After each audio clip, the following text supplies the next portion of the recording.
امیر اہل سنت مولانا الیاس قادری کا خوف خدا۔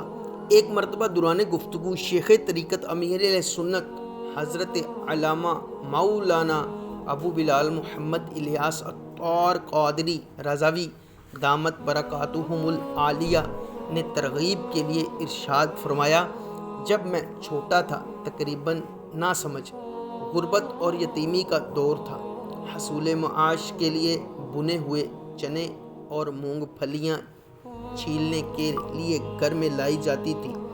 ایک سیر چنے چھیلنے پر 4 آنے اور ایک سیر مونگ پھلیاں چھیلنے پر 1 آنا مزدوری ملتی۔ ہم سب گھر والے مل کر اسے چھیلتے۔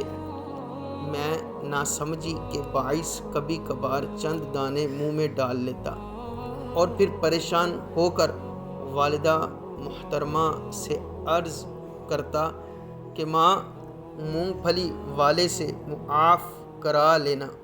والدہ محترمہ سیٹھ سے فرماتی کہ بچے 2 دانے منہ میں ڈال لیتے ہیں۔ وہ کہہ دیتا کوئی بات نہیں۔ میں پھر بھی سوچتا کہ میں نے تو 2 دانے سے زیادہ کھائے ہیں، مگر ماں نے صرف 2 ہی دانے معاف کروائے ہیں۔